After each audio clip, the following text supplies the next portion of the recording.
आज की इस क्लास में हम कक्षा 10वीं गणित अध्याय 7 निर्देशांक ज्यामिति की सभी इम्पोर्टेंट कॉन्सेप्ट का रिवीजन करेंगे, जिससे कि आप न कि ऑब्जेक्टिव क्वेश्चन बल्कि कन्वेंशनल क्वेश्चन को भी बड़ी आसानी से हल कर पाएँ और आपको कभी भी किसी प्रकार की कोई टेंशन ना हो।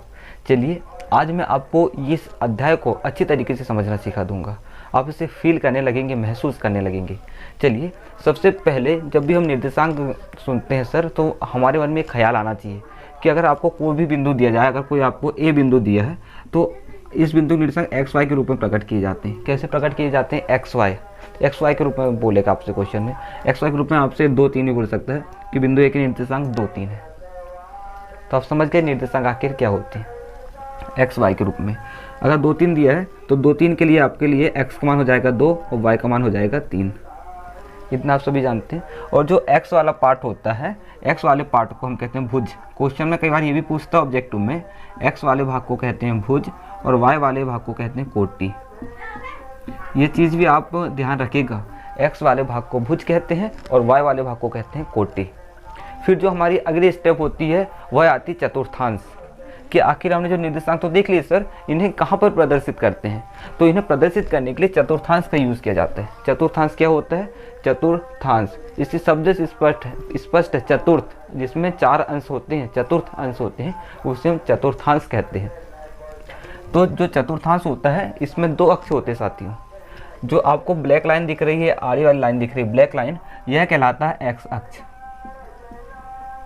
जो आड़ी वाली लाइन है वह एक्स अक्ष कहलाती है, और जो खड़ी लाइन जिसे मैंने नीली कलर से बनाया है वह कहलाएगा वाई अक्ष। तो ये आप ध्यान रखिएगा, एक्स अक्ष क्या है, वाई अक्ष क्या है। फिर जो सेकंड काफ़ी इंपॉर्टेंट चीज़ है जिसके बारे में करोड़ों सालों से एग्जाम में पूछा जा रहा है, जिस बिंदु पर एक्स अक्ष और वाई अक्ष एक दूसरे को काटते हैं उससे हम कहते हैं मूल बिंदु। ये जो बिंदु है, जिस बिंदु पर एक्स अक्ष और वाई अक्ष आपस में काट रहे हैं, इससे हम कहेंगे मूल बिंदु। याद रखिएगा, इसे कहते हैं मूल बिंदु। और इससे रिलेटेड जो इंपॉर्टेंट क्वेश्चन है, जो करोड़ों सालों से पूछा जा रहा है, कि जो हमारे मूल बिंदु है उसके निर्देशांक होते हैं 0 0। यह कई बार पूछा गया है, मूल बिंदु के निर्देशांक होते हैं 0 0। ये आप अपने खून में बसा लीजिएगा, अपने जहन में समा लीजिएगा, मूल बिंदु के निर्देशांक होते हैं 0 0। फिर जो हमारी अगली स्टेप आती है, अगर हम एक्स अक्ष को देखें तो हम एक्स अक्ष में नंबरिंग कैसे करेंगे सर? एक्स अक्ष में नंबरिंग कैसे होगी? तो अब चलिएगा, जो मूल बिंदु है इसके निर्देशांक तो 0 0 होते हैं। फिर अगले जो बिंदु आते हैं इनके निर्देशांक, ये जो कोई बिंदु आ रहा है सपोज कीजिए, इनको हम इस प्रकार से प्रदर्शित करेंगे 1 2 3 4, और अगर आगे भी काफ़ी सारी संख्याएं रहती हैं, अनंत तक रहता है ये। तो एक्स अक्ष में अगर हम मूल बिंदु से दाई ओर जाएं तो 1 2 3 4 के रूप में निर्देशांक आते हैं। वहीं अगर हम एक्स अक्ष में बाई ओर की बात करें, मूल बिंदु के बाई ओर की बात करें, तो जो बिंदु आएंगे वह आएंगे -1 -2 -3 -4। इस प्रकार से बिंदु आते हैं। तो आप सभी समझ गए, एक्स अक्ष में मूल बिंदु के दाईं ओर पॉजिटिव संख्याएं रहती हैं और मूल बिंदु के बाईं ओर रहती हैं नेगेटिव संख्याएं, अर्थात ऋणात्मक संख्याएं। फिर वहीं अगर हम वाई अक्ष की बात करें, तो वाई अक्ष में अगर हम मूल बिंदु से ऊपर की ओर जाएंगे तो संख्याएं धनात्मक रहती हैं। वाई अक्ष में मूल बिंदु से ऊपर की ओर जाने पर संख्याएं रहती हैं धनात्मक। कुछ इस प्रकार से हमारा यहाँ पर रहेगा 1,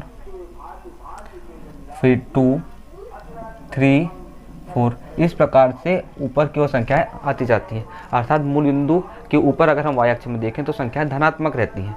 वहीं अगर हम नीचे की ओर देखें, मूल बिंदु से नीचे की ओर देखें, तो संख्या ऋणात्मक रहती है, -1 -2 -3 -4, इस प्रकार से आगे की संख्याएं आती जाती हैं। तो हमने क्या सीखा?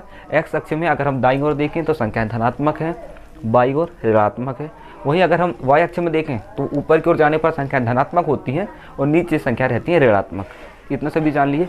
और जो हमारा जिस बिंदु पर एक्स अक्ष और वाई अक्ष एक दूसरे से को मिलते हैं, अर्थात काटते हैं, वहाँ पर मूल बिंदु होता है और मूल बिंदु के निर्देशांक होते हैं 0 0। साथ ही हमने देख लिया किसी भी बिंदु को अगर हम बात करें द्विविमाय, अगर हम यहाँ पर चूँकि एक्स और वाई बस है इसलिए इसे द्विविमाय कहते हैं। तो जो एक्स वाला पार्ट होता है इसे भुज कहते हैं और वाई वाले भाग को कहते हैं कोटि। इतना क्लियर हुआ। फिर जो अगला क्वेश्चन है, जो कि काफ़ी अच्छा क्वेश्चन है, तो बार बार क्वेश्चन एग्जाम में पूछा जाता है कि कोई बिंदु अगर एक्स अक्ष पर है तो उसके निर्देशांक क्या होगा। अगर कोई भी बिंदु, सपोज कीजिए यहाँ पर कोई बिंदु है या फिर यहाँ पर है या फिर एक्स अक्ष वाली लाइन पर अगर कोई भी बिंदु होगा तो उसके लिए y का मान 0 होगा। कोई भी बिंदु अगर x अक्ष पर होगा तो उसके लिए y का मान 0 होगा। अर्थात अगर कोई बिंदु x अक्ष पर है तो उसका निर्देशांक होगा, x तो होगा लेकिन y नहीं होगा, अर्थात y 0 होगा। x अक्ष पर किसी बिंदु के निर्देशांक x 0 होता है। अब x का मान कुछ ही हो सकता है, 2 0, अगर यहाँ पर बिंदु है तो 2 0 होगा निर्देशांक, यहाँ पर है तो 3 0 होगा, यहाँ पर होगा -2 0। इस प्रकार से अगर x अक्ष पर कोई भी बिंदु होता है तो उसके लिए y का मान 0 होता है। x अक्ष पर किसी बिंदु के निर्देशांक x 0 के रूप में प्रदर्शित किए जाते हैं। x कोई भी संख्या हो सकती है। वहीं अगर कोई बिंदु y अक्ष पर हो, कोई बिंदु y अक्ष पर हो अर्थात वर्टिकल वाली लाइन पर हो तो उसके लिए x का मान 0 होगा। क्योंकि बिंदु y अक्ष पर है तो x का मान 0 होगा, बट y के मान कुछ ना कुछ तो होगा। x अक्ष पर कोई बिंदु है तो y 0 होगा और y अक्ष पर कोई बिंदु है तो x 0 होगा। ये भी कई बार ऑब्जेक्टिव में पूछा जाता है, हर साल पूछा जाता है। तो हमने इतनी चीज़ें देख लिए, फिर हम एक चीज़ और देखते हैं कि अगर कोई बिंदु a है x y, x पूछा इसकी x अक्ष से क्या दूरी है, x अक्ष से क्या दूरी है। किसी बिंदु की x अक्ष से दूरी और y अक्ष से दूरी, यह भी पूछा जाता है। तो इसके लिए हम देखेंगे x अक्ष से दूरी और y अक्ष से दूरी। ये भी कई बार एग्जाम में पूछा जाता है। कोई बिंदु दे दिया जाए इसकी x अक्ष से क्या दूरी है, फिर अगर और बिंदु दे दिया जाए उसकी y अक्ष से क्या दूरी है, इस बिंदु की x अक्ष से क्या दूरी है, y अक्ष से क्या दूरी है। तो याद रखिएगा जो x अक्ष से जो दूरी होती है वह y के बराबर होती है और जो y अक्ष से दूरी होती है वह x के बराबर होती है। ये आप याद रखिएगा। x अक्ष से दूरी पूछे जाए तो आप y का टिक करेंगे, y अक्ष से दूरी पूछा जाए तो x टिक करेंगे। अर्थात एक एग्जाम्पल के तौर पर बता रहा हूँ, कोई बिंदु a अभी हमने लिए थे 2 3, इसके निर्देशांक है 2 3, तो इसकी जो x अक्ष से दूरी है वह हो जाएगी 3, x अक्ष से दूरी हो जाएगी 3 और y अक्ष से दूरी हो जाएगी 2। इस प्रकार से आप समझ सकते हैं x अक्ष से दूरी और y अक्ष से दूरी, यह भी ऑब्जेक्टिव में पूछा जाता है। बस आपके जितने भी ऑब्जेक्टिव बनेंगे ना वो इन्हीं से मिलते जुलते बनेंगे। एंड जो मेन इंपॉर्टेंट चीज़ वो हमारे साथ आती है कि हमने चतुर्थांश तो देख लिए, इसमें चारों चतुर्थांश के नाम होते हैं सर, किसे प्रथम चतुर्थांश कहेंगे, किसे सेकंड कहेंगे, वो देखते हैं। जो हमारा ये वाला होता है, ये वाला जो पार्ट आप देख रहे हैं यह कहलाता है प्रथम चतुर्थांश, ये कहलाता है प्रथम चतुर्थांश। वहीं अगर हम बात करें तो ये जो आता है उसके बाद ये कहलाता है द्वितीय चतुर्थांश। ये प्रथम चतुर्थांश, ये द्वितीय चतुर्थांश, इसी प्रकार से हमारा ये कहलाएगा तृतीय चतुर्थांश और ये वाला पोर्शन कहलाएगा चतुर्थ चतुर्थांश। ये याद रखिएगा, प्रथम चतुर्थांश, द्वितीय चतुर्थांश, तृतीय चतुर्थांश एंड चतुर्थ चतुर्थांश। फिर साथ ही साथ एक काफ़ी इंपॉर्टेंट चीज़ आपसे पूछी जाती है एग्जाम में। कोई बिंदु दे दिया जाए, सपोज करिए आपको दिया है 4 - 5, किसी बिंदु की निर्देशांक है 4 - 5, यह किस चतुर्थांश में है, ये क्वेश्चन पूछा जाता है। अगर आपसे ये वाला बिंदु दिया जाए 2 3 तो पूछ ले जाए कि ये जो बिंदु है ये किस चतुर्थांश में है, और ऑप्शन में दिया रहेगा पहला चतुर्थांश, दूसरा, तीसरा, चौथा। इस प्रकार से ऑब्जेक्टिव क्वेश्चन बनते हैं। तो आप कैसे बताएंगे किस चतुर्थांश में है? तो सबसे पहले आपको ये पता होना चाहिए कि पहला चतुर्थांश कहाँ पर होता है। ये पहला है, ये दूसरा है, ये तीसरा है, ये चौथा है। अगर आपको इतना पता है तो आप बिल्कुल आसानी से कर सकते हैं। अब पहले चतुर्थांश को देखिए। पहले चतुर्थांश में जो x वाला पार्ट है वह धनात्मक है या ऋणात्मक है? सर पहला चतुर्थांश ये है, पहले चतुर्थांश के लिए x वाली लाइन ये है और x धनात्मक है, x है पहले चतुर्थांश में धनात्मक, और पहले चतुर्थांश के लिए y वाली लाइन ये है और y है धनात्मक। अर्थात पहले चतुर्थांश में x भी धनात्मक है, y भी धनात्मक है।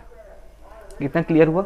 तो दुनिया के वो सभी पॉइंट जिनके लिए x और y धनात्मक होते हैं वो पहले चतुर्थांश में रहेंगे, चाहे वो 5 6 हो, 112 15 हो या जो भी हो। अगर x और y दोनों अगर धनात्मक है तो वह बिंदु पहले चतुर्थांश में रहेगा। वहीं अब हम दूसरे चतुर्थांश की ओर चलते हैं। दूसरे चतुर्थांश को अगर हम देखें तो x क्या है दूसरे चतुर्थांश में?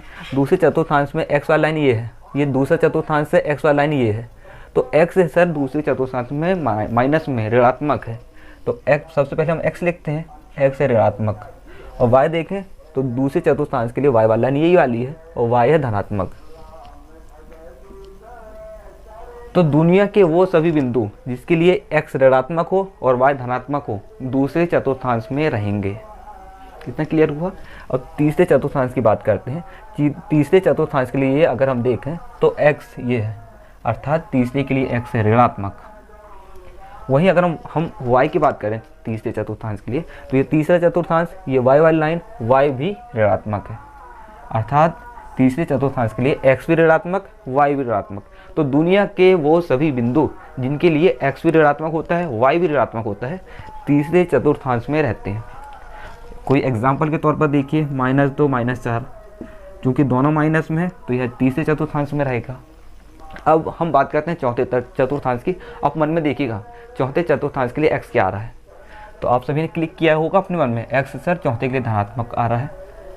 y क्या आ रहा है चौथे चतुर्थांश के लिए, ये चौथा चतुर्थांश ये y, और चौथे के लिए y आ रहा है माइनस में। अर्थात दुनिया के वो सभी बिंदु जिसके लिए x धनात्मक हो y ऋणात्मक हो चौथे चतुर्थांश में रहता है। तो आप सभी समझ गए कि आप किसी भी बिंदु को देख करके बता सकते हैं कि वह किस चतुर्थांश में होगा।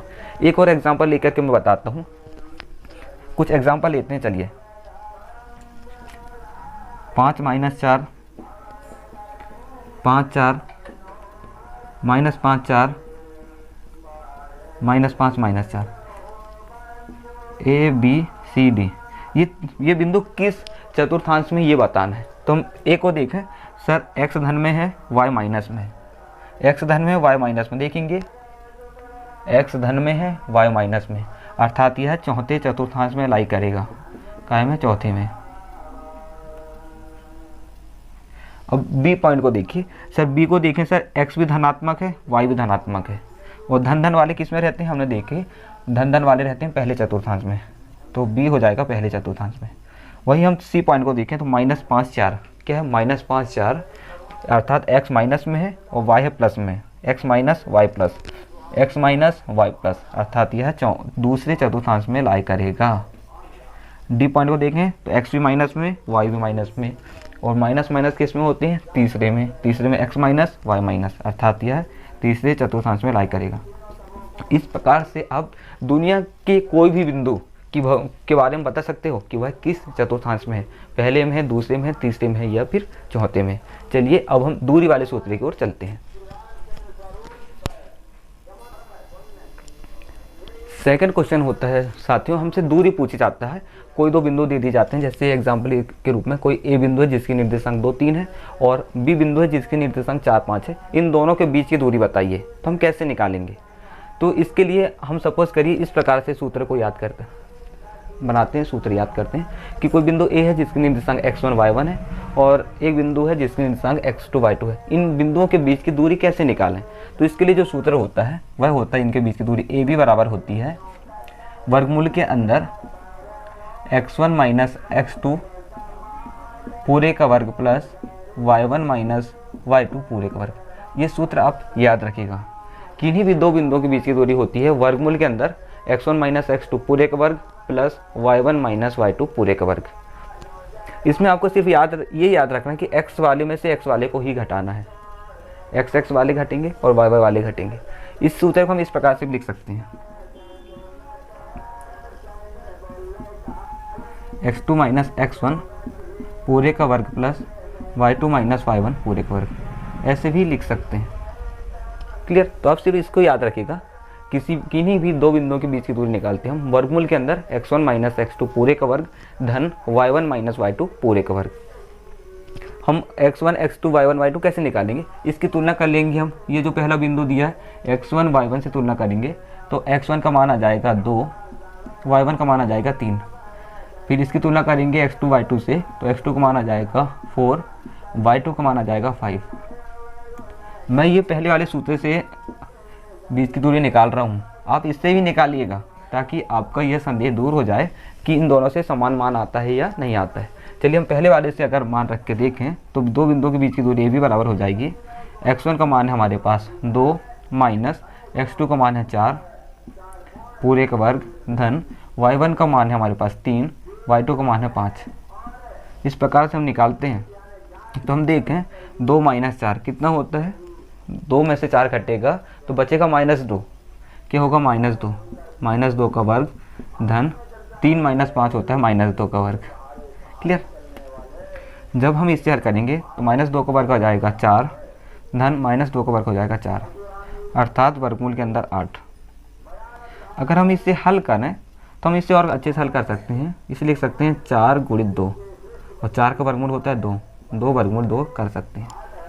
तो इस प्रकार से आप किसी भी दो बिंदुओं के बीच की दूरी निकाल सकते हो। बस आपको ये सूत्र याद रखना है, x1 - x2 पूरे का वर्ग धन y1 - y2 पूरे का वर्ग, बशर्ते कि आपका आंसर सही आए। इसके लिए आपको बस चिन्हों का ध्यान रखना है। कई बार ये निर्देशांकों में माइनस में भी रहते कुछ, तो माइनस प्लस का ध्यान रखना है। और यहाँ पर जोड़ने घटाने में कोई गलती नहीं होना चाहिए, तभी आपका आंसर करेक्ट आएगा। ये सब चीज़ें आती हैं प्रैक्टिस से। आपको काफ़ी सारे क्वेश्चन की प्रैक्टिस करना है। इस सूत्र पर बेस्ड 2-3 क्वेश्चन बनाइएगा, आपकी प्रैक्टिस अच्छे से हो जाएगी और आप काफ़ी अच्छे से काफ़ी कम समय में हल कर पाएंगे। चलिए अब हम अगले कॉन्सेप्ट को चलते हैं, विभाजन सूत्र। साथियों अब हम देखते हैं विभाजन सूत्र क्या होता है। तो इससे कुछ इस प्रकार के क्वेश्चन बनते हैं।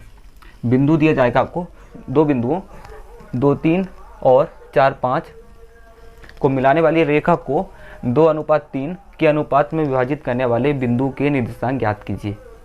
दो बिंदु दे दी जाएंगे और अनुपात दे दिया जाएगा, और बिंदु के निर्देशांक निकालना है कि कौन सा बिंदु इसे 2:3 के अनुपात में विभाजित करेगा।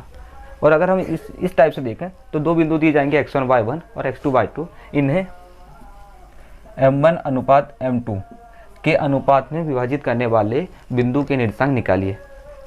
तो आप सभी जानते हैं कि हम मान लेंगे सर कोई बिंदु P है जो बिंदु A और B को मिलाने वाली रेखा को m1 अनुपात m2 में विभाजित करता है। कुछ इस प्रकार से, अगर ये बिंदु A है, सपोज कीजिए ये है बिंदु B, इन्हें मिलाने वाली रेखा को कोई बिंदु है P, यह m1 अनुपात m2 में विभाजित कर रहा है, अर्थात A से लेकर P तक की दूरी हो जाएगी m1 और P से B तक की दूरी हो जाएगी m2।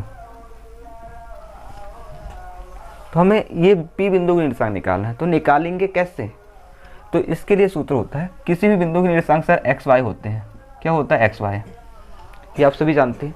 तो हम x कैसे निकालेंगे? x तो हमेशा x वाले से ही निकलेगा सर। दो बिंदु दिए x1 y1 x2 y2, तो हम जब निकालेंगे m1 का गुणा x1 से करेंगे धन m2 का गुणा x2 से करेंगे बटे में m1 धन m2। इस प्रकार से हम x तो निकाल लेंगे बिंदु का और y भी निकाल सकते हैं सर। y बराबर होगा m1 y1 plus m2 y2 upon m1 plus m2। आप इसकी मदद से जब एक दो क्वेश्चन हल करोगे तो ये सूत्र आपको याद हो जाएगा। x बराबर होता है m1 x1 धन m2 x2 बटे में m1 धन m2। इसी प्रकार से y बराबर होता है m1 y1 plus m2 y2 के बटे में m1 प्लस m2। ये सूत्र आपको याद रखना है। इसकी मदद से हम P बिंदु का निर्देशांक निकाल सकते हैं, जो कि A और B बिंदु को मिलाने वाली लाइन को m1 अनुपात m2 के अनुपात में विभाजित करता है। अब क्वेश्चन देखते हैं, ऐसा पूछा जाता है, दो बिंदु दिए हैं 2, 3 और 4, 5, इन्हें मिलाने वाली लाइन को 2:3 में विभाजित करने वाले बिंदु के निर्देशांक ज्ञात कीजिए। तो हम मान लेंगे सर कोई बिंदु P है जो इन दोनों बिंदु को मिलाने वाली लाइन को 2:3 के अनुपात में विभाजित कर रहा है, अर्थात P बिंदु है जिसके निर्देशांक x y है। तो हम कैसे निकालेंगे? हमारे पास सर x1 का मान है यहाँ पर 2, y1 का मान हो जाएगा 3, इसी प्रकार से x2 हो जाएगा 4, y2 हो जाएगा 5। क्लियर साथियों? m1 का मान हो जाएगा हमारे पास 2, m2 का मान हो जाएगा 3। इतना तो आप सभी निकाल सकते हैं। फिर मान रखना है, बाकी कुछ नहीं करना है।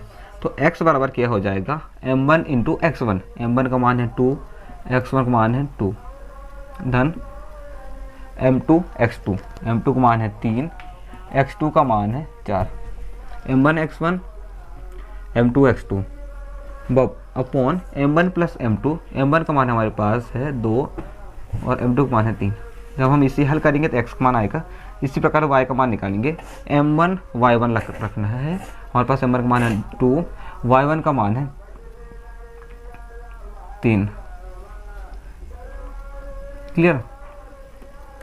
धन m2 x2, हमारे पास m2 का मान है 3, x2 का मान है हमारे पास 4 बटे में आएगा m1 धन m2 अर्थात 2 धन 3। चलिए हम इन्हें हल करेंगे तो x और y का मान निकल के आ जाएंगे। क्या आएगा? 4 प्लस 12 बटे में 5, अर्थात ये वैल्यू हमारे पास हो जाएगी 16/5, x का मान हो जाएगा 16/5। इसी प्रकार से 6 + 12/5 ये हो जाएगा 18/5। तो हमने P बिंदु के निर्देशांक निकाल लिए 16/5 और 18/5। यह वह बिंदु है जो इन दोनों बिंदुओं को मिलाने वाली लाइन को 2:3 के अनुपात में विभाजित करेगा। इस प्रकार से हम किसी भी क्वेश्चन के लिए विभाजन सूत्र का यूज करते हैं। फिर हम अगले कॉन्सेप्ट को चलते हैं, मध्य बिंदु। हमारा जो मध्य बिंदु का कॉन्सेप्ट होता है वह विभाजन वाले सूत्र से ही आता है। बड़ा सिंपल होता है सर। ये कैसे सिंपल होता है वो देखते हैं। मध्य बिंदु के लिए क्या होता है, जो m1 और m2 का मान होता है वह 1 होता है। m1 = m2 = 1। कैसे, कोई बिंदु है, सपोज करिए कोई बिंदु है A, एक बिंदु है B, इन दोनों कोई लाइन मिला रही है। इनके मध्य बिंदु क्या होगा, वह बिंदु जो इन दोनों के बीचों बीच में होगा। अर्थात कोई बिंदु P इस प्रकार से इन दोनों के बीचों बीच में, जब कोई बिंदु इन दोनों के बीचों बीच में है तो इन दोनों को किस अनुपात में विभाजित कर रहा है, बराबर, ये दोनों बराबर रहेगा। AP बराबर हो जाएगा PV, AP बराबर हो जाएगा PV। अर्थात अगर ये 1 सेंटीमीटर है तो ये भी 1 सेंटीमीटर होगा। अर्थात किसी भी लाइन के लिए मध्य बिंदु जो होता है वह उस लाइन को 1:1 के अनुपात में विभाजित करता है। तो हम क्या कर सकते हैं, m1 = 1 और m2 = 1 रख के इसे अगर हल करें तो मध्य बिंदु के निर्देशांक बड़ी आसानी से निकल जाते हैं। कोई बिंदु A है जिसके निर्देशांक है x1 y1, साथ ही साथ कोई बिंदु B है जिसके निर्देशांक है x2 y2। इनके मध्य बिंदु के निर्देशांक निकालना है। तो हम सपोज करते हैं कोई बिंदु P है xy, यह इन दोनों बिंदुओं का मध्य बिंदु है।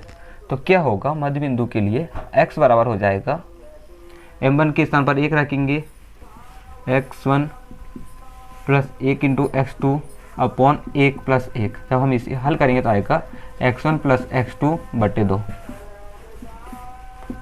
तो ये सूत्र काफ़ी सिंपल है।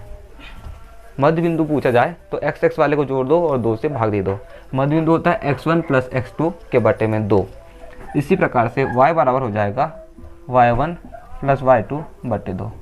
इस प्रकार से हम किन्हीं भी दो बिंदुओं को मिलाने वाली लाइन के मध्य बिंदु के निर्देशांक निकाल सकते हैं, x1 + x2/2, y1 + y2/2। मध्य बिंदु निकालना काफ़ी सिंपल होता है। एग्जाम्पल देखते हैं सर। कोई बिंदु A है, इसके निर्देशांक है 5, 4 और एक बिंदु है B जिसके निर्देशांक है 1, -2। ये दो बिंदु है, इनके हमें मध्य बिंदु निकालना है। तो मध्य बिंदु कैसे निकालेंगे, मध्य बिंदु के लिए x बराबर हो जाएगा x1 + x2/2। तो x1 बराबर हो जाएगा सर 5, y1 4, x2 हो जाएगा 1, y2 हो जाएगा -2।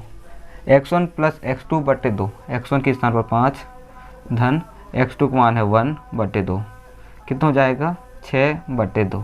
अर्थात x का मान आ जाएगा 3। इसी प्रकार से y का मान आ जाएगा हमारे पास, y1 का मान है 4 धन y2 का मान है -2।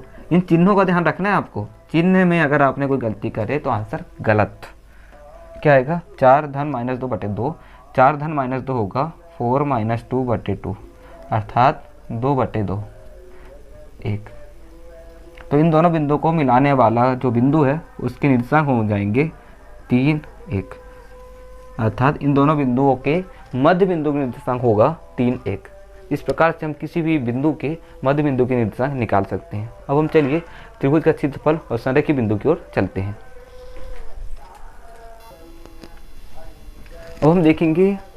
अब हम देखेंगे त्रिभुज का क्षेत्रफल। तो जैसा कि आप सभी जानते हैं त्रिभुज में 3 शीर्ष होते हैं। अर्थात त्रिभुज वह होता है जिसमें कुल 3 शीर्ष होते हैं, कुछ इस प्रकार से A, B, C। और त्रिभुज की बेसिक डेफिनेशन होती है 3 भुजाओं से मिलकर बनी बंद आकृति को त्रिभुज कहते हैं। और त्रिभुज का अस्तित्व तभी है जब उसमें 3 बिंदु है, अर्थात 3 शीर्ष हैं। तो हमें कोई त्रिभुज दिया है ABC और जिसके शीर्षों के निर्देशांक हमें दिए हैं। A के निर्देशांक है x1, y1, B के निर्देशांक है x2, y2, C के निर्देशांक है x3, y3। हमें इन तीनों बिंदुओं से मिलकर जो त्रिभुज बना है इसका क्षेत्रफल निकालना है। इसका क्या निकालना है, क्षेत्रफल।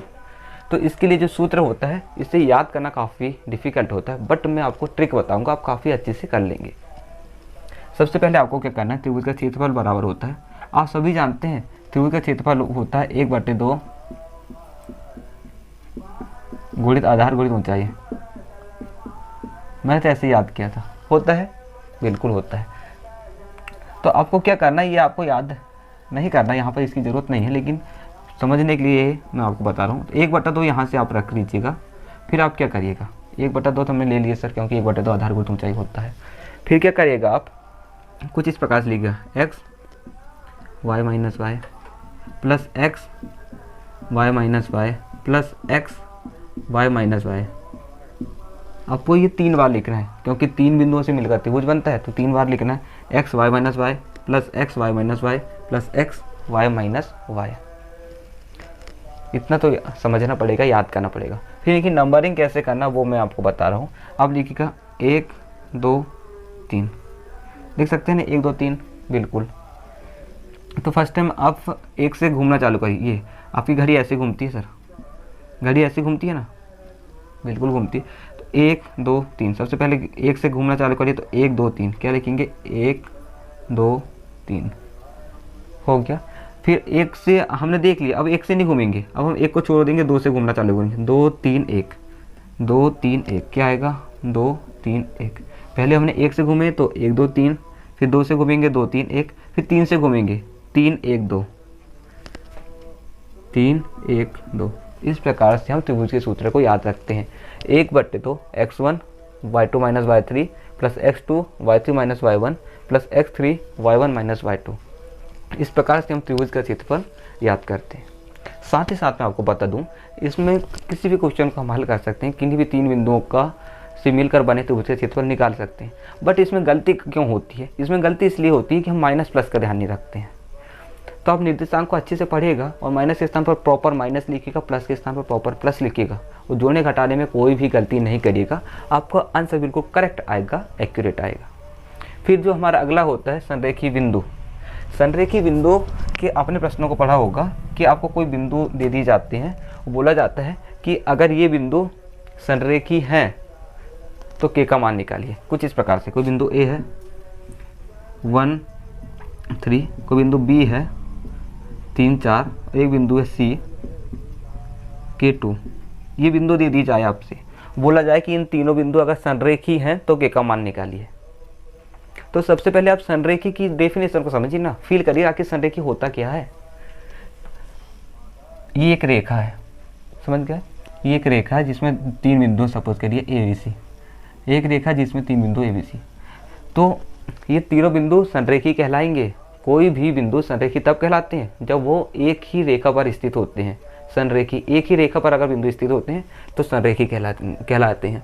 तो अब देखिए क्वेश्चन बोला कि इन तीनों बिंदु संरेखी अर्थात एक ही रेखा पर स्थित है। अब जब ये बिंदु एक ही रेखा पर स्थित है तो इनसे त्रिभुज बनेगा क्या, ये बताइए। सर ये तीनों बिंदु एक ही रेखा पर स्थित है, हम जानते हैं कि 3 भुजाओं से मिलकर बनी बंद आकृति को त्रिभुज कहते हैं। सर ये इनसे तो बंद आकृति बन ही नहीं सकती, ये ऑलरेडी एक ही लाइन पर स्थित है। तो अगर हम इन संरेखी बिंदु की बात करें तो इनसे बने त्रिभुज का क्षेत्रफल होगा 0, क्योंकि इनसे त्रिभुज ही नहीं बनेगा संरेखी बिंदु से, तो क्षेत्रफल हो जाएगा 0। तो यही कॉन्सेप्ट यहाँ पर से निकल के आता है कि अगर बिंदु अगर संरेखी होते हैं तो त्रिभुज का क्षेत्रफल होता है 0, अर्थात उनसे कोई त्रिभुज नहीं बनता है। तो यहाँ तक तो त्रिभुज का क्षेत्रफल कॉन्सेप्ट खत्म। अब संरेखी की बात करें तो अगर कोई बिंदु ये ए बी सी है, अगर ये संरेखी है तो इनसे बने त्रिभुज का क्षेत्रफल हो जाएगा 0। क्या होगा, क्षेत्रफल 0। त्रिभुज का क्षेत्रफल होता है 1/2 x1 y2 minus y3 plus x2 y3 minus y1 plus x3 y1 minus y2 बराबर हो जाएगा 0। क्लियर साथियों, क्षेत्रफल हो जाता है 0 अगर त्रिभुज अगर बिंदु संरेखी होते हैं। तो जब भी संरेखी देखे तो क्षेत्रफल 0। तो आप 1/2 का पक्षांतरण कर सकते हैं, 1/2 उधर गुणे में जाएगा, हो जाएगा 2/1, और 0 गुणित 2/1 तो 0 होगा। तो एक कंडीशन निकल के आती है x1 y2 minus y3 plus x2 y3 minus y1 plus x3 y1 minus y2 बराबर 0। ये कंडीशन आती है कि अगर बिंदु संरेखी होते हैं तो ये कंडीशन निकल के आती है, ये होता है 0। x1 y2 minus y3 plus x2 y3 minus y1 plus x3y1 minus y2 बराबर 0, ये आपको याद रखना है। अब इसमें इनकी वैल्यू निकाल लीजिएगा, x1 y1 x2 y2 x3 y3 रख के इसमें अगर हल करेंगे तो आप k का मान बड़ी आसानी से निकाल लेंगे। इस प्रकार से हम प्रश्नों को हल करते हैं निर्देशांक ज्यामिति के अंदर। अगर आपको कोई भी पर्टिकुलर क्वेश्चन में दिक्कत जा रही है तो कमेंट करिएगा, मैं कोशिश करूंगा वह क्वेश्चन आपको हल करा सकूं।